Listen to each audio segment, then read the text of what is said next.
السلام علیکم ورحمۃ اللہ وبرکاتہ۔ حضور اکرم صلی اللہ علیہ وسلم کی روح قبض کرنے کی اجازت لینے کا واقعہ۔ علی زین العابدین رحمۃ اللہ علیہ نے بیان کیا ہے کہ جب رسول اللہ صلی اللہ علیہ وسلم بیمار ہوئے تو حضرت جبرائیل علیہ السلام عیادت کرنے اور پیغام الہی پہنچانے کے لیے آپ صلی اللہ علیہ وسلم کی خدمت میں تشریف لائے اور دریافت کیا کہ آپ اپنے آپ کو کیسا پاتے ہیں، یعنی آپ کا کیا حال ہے۔ حضرت صلی اللہ علیہ وسلم نے فرمایا، جبریل علیہ السلام، میں اپنے آپ کو مغموم پاتا ہوں، اور اے جبریل، میں اپنے آپ کو مضطرب و پریشان پاتا ہوں۔ حضرت جبریل علیہ السلام یہ جواب لے کر چلے گئے اور پھر دوسرے دن آپ کی خدمت میں حاضر ہوئے اور وہی الفاظ کہے جو پہلے دن کہے تھے۔ نبی کریم صلی اللہ علیہ وسلم نے بھی جواب میں وہی بات کہی جو پہلے کہی تھی۔ تیسرے دن حضرت جبریل علیہ السلام پھر آپ کی خدمت میں آئے اور وہی الفاظ کہے جو پہلے تھے۔ نبی کریم صلی اللہ علیہ وسلم نے بھی جواب میں وہی بات کہی جو پہلے کہی تھی، اور اسی دن یا اس کے بعد کسی اور دن حضرت جبریل علیہ السلام کے ساتھ ایک اور فرشتہ بھی تھا جس کو اسماعیل کہا جاتا ہے، اور انہیں 1,00,000 فرشتوں کا سردار مانا جاتا ہے، جن کا ماتحت ایک فرشتہ مزید 1,00,000 فرشتوں کا سردار ہے۔ اس اسماعیل فرشتے نے آپ کی خدمت میں باریاب ہونے کی اجازت مانگی۔ حضرت صلی اللہ علیہ وسلم نے اسماعیل فرشتے کو باریابی کی اجازت دی، اور پھر حضرت جبریل علیہ السلام نے کچھ لمحے توقف کے بعد کہا کہ یہ موت کا فرشتہ اسرائیل بھی حاضر ہے اور باریابی کی اجازت چاہتا ہے۔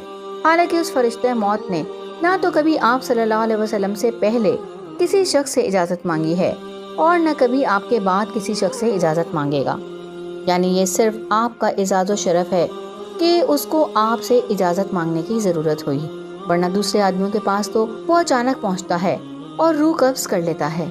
ویڈیو آگے دیکھنے سے پہلے چینل کو سبسکرائب کر لیجئے اور بیل نوٹیفیکیشن کو بھی آن کر دیجئے تاکہ ہر آنے والی انفارمیٹیو ویڈیو کی نوٹیفیکیشن ڈائریکٹ آپ کے پاس آتی رہے۔ حضرت صلی اللہ علیہ وسلم نے فرمایا کہ اس کو اجازت دے دو۔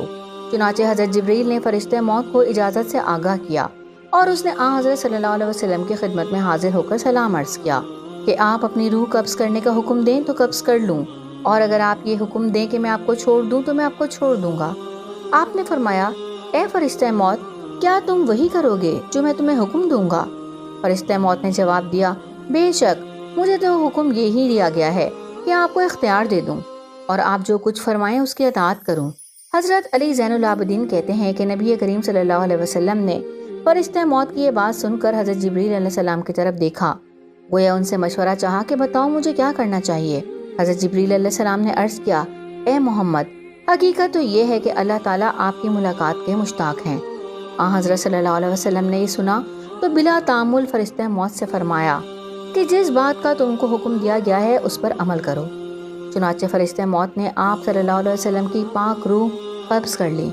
جب رسول کریم صلی اللہ علیہ وسلم کا وصال ہو گیا اور ایک تعزیت کرنے والا اہل بیت کو تسلی دینے آیا تو لوگوں نے گھر کے ایک گوشے سے آتی ہوئی آواز سنی کہ کوئی شخص کہہ رہا ہے، اے اہل بیت اور وہ لوگ جو یہاں موجود ہیں، تم پر سلامتی ہو، اللہ کی مہربانی اور اس کی برکتیں نازل ہوں۔